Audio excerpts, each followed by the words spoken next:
అందరికీ ఉన్నదాన్ని తీసుకొచ్చి అపోస్తుల పాదాల దగ్గర పెడితే వాళ్ళు పంచి పెడుతున్నారు కదా. తినేసి ఏం చేస్తున్నారంటే సేవ చేయట్లా. వీళ్ళు తినేసి ఒకడి మీద ఒకటి చెప్పుకుంటూ బ్రతుకుతుంటే వాళ్ళ గురించి రాశాడు తెస్సలోనికీయులు 3వ అధ్యాయంలో గురించి పన్నాడు. మరియు మేము మీ యొద్ద ఉన్నప్పుడు ఎవడిని పని చేయనొల్లని ఎడల వాడు భోజనం చేయకూడదని మీకు ఆజ్ఞాపించటము కదా.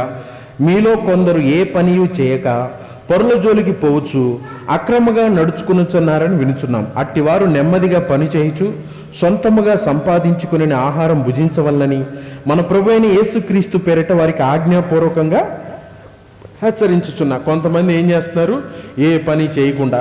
వీళ్ళకి ఆ వాక్యం అర్థమైంది, సాతానికి కూడా వాక్యం అర్థమైంది. ఇప్పుడు వీళ్ళకందరికీ వాక్యం అర్థం. ఓహో, నిజంగా క్రిస్టియానిటీలో దేవుడి ప్రేమ ఉంటే ఇవ్వాలి. అప్పుడు వాళ్ళు ఏం చేస్తారంటే, నీ దగ్గర దేవుడి ప్రేమ ఉంటే నాకు ఇవ్వు.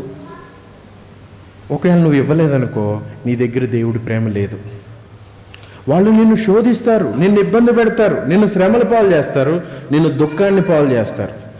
ఇలాంటి వ్యక్తులు 1 తెస్సలోనికీయులు 3వ అధ్యాయంలో తయారైనప్పుడు ఇవ్వాలి. నీ సహోదరుడు ఆకలిగా ఉంటే వాడికి ఇవ్వు, వాడికి పెట్టమన్నాడు. కానీ అది బలవంతంగా కాదు ప్రియ సహోదరులారా, అది బలవంతంగా కాదు, అది నీకు ఇష్టం లేకుండా ఇచ్చేది కాదు. నీ హృదయంలో నిశ్చయించుకున్న దాన్ని బట్టి, నువ్వు దేవుడు నీకు ఇచ్చిన ప్రేరేపణ బట్టి నువ్వు ఇచ్చేదే. కానీ నువ్వు ఆ వాక్యం చూపించి నేను వేరే వాడు బ్లాక్మెయిల్ చేయమని కాదు. ఇలాంటి క్రైస్తవులు ఈ రోజున చాలామంది సంఘంలో జొరబడి వాళ్ళు నెమ్మది లేకుండా చేస్తూ, ఇక్కడ గమనించండి, ఇప్పుడు చాలామంది క్రైస్తవులు ఈ విధంగా దేవుడు సహోదరులకి ఇస్తున్నాం కాబట్టి దేవుడు మనకు మేలు చేస్తాడు కాబట్టి క్రైస్తవులు ఎక్కువ ఇస్తారు అని చెప్పి క్రైస్తవుల్ని జలగల్లాగా పట్టుకొని ఉండేటువంటి దొంగ క్రైస్తవులు ఉన్నారు. వీళ్ళు జలగలు అన్నమాట. అంటే జలగ ఇమ్ము అని 2 కుమార్తెలు కలిగినది అని సామెతల్లో మాట్లాడతాడు. జలగ ఎప్పుడు కూడా రక్తం పీల్చుకున్నట్టు పీల్చుకొని తింటూ ఉంటుంది.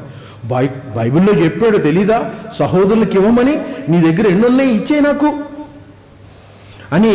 సహోదరుల దగ్గర డబ్బుంటే వీడు నాకేమిస్తామని మొహం పెడతాడు. అంటే దేవుడి పేరు చెప్పి వీళ్ళు కూడా బైబిల్లో ఇవ్వమని ఉంది కదా, మరి ఇవ్వు. ఇలాంటి వ్యక్తుల గురించి కూడా పౌలు చాలా స్పష్టంగా చెప్పాడు 1 తెస్సలోనికీయులు 3వ అధ్యాయంలో. వాళ్ళేంటి, ప్రతివాడు కూడా తన సొంత చేతులతో కష్టం చేసి పని చేసి బ్రతకాలి.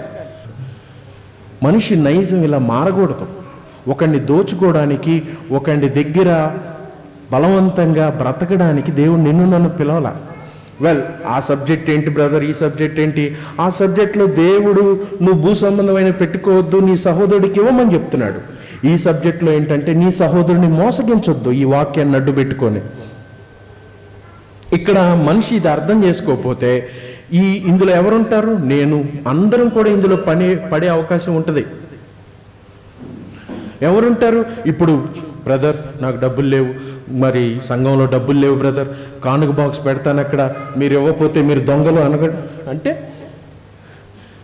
నా హృదయంలో ధనాపేక్ష పెరిగి, నా హృదయంలో ఆలోచనలు పెరిగి, నేను వాక్యాన్ని వక్రీకరించి నా స్వార్థం కొరకు నేను ఉపయోగిస్తే ఏమవుతుంది అది? అంటే 2 ఇక్కడ ఉన్నవి, 2 అంశాలు కూడా ఇక్కడ ఉన్నవి వాక్యంలో.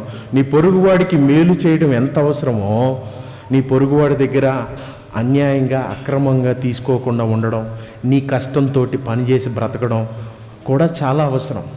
పరుల జోలికి పోకుండా నీ కుటుంబాన్ని పోషించుకోవడం చాలా అవసరం. పౌలు గారు అంటారు 2 కొరింథీయుల్లో, తండ్రులే పిల్లల కొరకు ఆస్తి కూర్చ తగినది కదా. నీకు దేవుడు పిల్లల్ని ఇచ్చాడు, ఆ పిల్లల గురించి పనిచేయాలి, వాళ్ళని పోషించమని వాక్యం చెప్తుంది. 1 తిమోతి 3వ అధ్యాయంలో 5వ అధ్యాయం 8వ వచనంలో మాట్లాడు, ఒకడు తన కుటుంబాన్ని పోషించకపోతే అవిశ్వాసి కంటే దారుణమైన వ్యక్తి. ఒకడు తన కుటుంబాన్ని పోషించకుండా, తన చేతులతో కష్టపడి పని చేయకుండా వాడు ఉంటే వాడు అవిశ్వాసి కంటే దారుణం. దేవుణ్ణి నమ్ముకోని వ్యక్తి కంటే అతడు దారుణం అంటున్నాడు. అంటే దేవుడు ఏమంటున్నాడు అని అంటే, మన మైండ్ సెట్ ఎప్పుడూ కూడా ఇతరుల గురించి బ్రతుకుతూనే మనం పరలోక సంబంధమైన ఆలోచనలు కలిగి ఉండాలి. మొదటగా దేవుడి సంబంధమైన ఆలోచన ఉన్నప్పుడు ఇతరుల గురించి కూడా చూసే విషయంలో అలానే ఉంటాం. గమనించండి, క్రైస్తవ్యం భారమైంది కాదు. నువ్వు భూమి మీద దానం కూర్చుకోవద్దు, ఇక అన్నీ ఇచ్చేసేయి అన్నప్పుడు దేవుడు అక్కడ టెస్ట్ చేస్తుంది వాళ్ళ మనస్సునే. నిజంగా నీ మనసు ఎక్కడుంది అని. ఆ ధనవంతుడైన యవ్వనస్తుడికి దేవుడు ఒకటే ఒక చిన్న టెస్ట్, అది నీకున్నదాన్ని ఇచ్చి నన్ను వెంబడించు అంటే, ఆ కింద వచనంలో అంటాడు ఏమని, అతడికి బహు ఆస్తి ఉన్నందున తన హృదయంలో నొచ్చుకొని వెళ్ళిపోయాడు అని. అంటే డబ్బు ఎక్కువ ఉంటే ప్రయారిటీస్ మారిపోతాయి. అసలు నీ ప్రయారిటీ, నీ ప్రాధాన్యత దేవుడు అన్నప్పుడు నువ్వు ఈ డబ్బుని నీ సొంత దాని కొరకు ఉపయోగించుకోవు, లేకపోతే ఎదుటి వాళ్ళ కొరకు ఉపయోగిస్తున్నా కానీ నువ్వు ఆ డబ్బును ఉపయోగించేటప్పుడు అది దేవుని బట్టి ఉపయోగిస్తున్నావు కాబట్టి దేవుడు ఖచ్చితంగా నీకు తిరిగిస్తాడు. ఈ ఓవరాల్గా ఇక్కడ ఉన్న దాంట్లో మనిషి ఆలోచించాల్సింది ఏంటంటే, ఆ డబ్బుకి బానిసత్వంలోకి వెళ్లకుండా వాడు పరలోక సంబంధంగా బ్రతకాలి అన్నదే. అలాగే పరలోక సంబంధంగా బ్రతకని వాడి మనసు ఏంటో అర్థమైంది. ఆ కింద వచనంలో అంటాడు, నీ ధనం ఎక్కడుండునో నీ మనసు అక్కడే ఉండిద్ది. చాలామందికి వాళ్ళ డబ్బు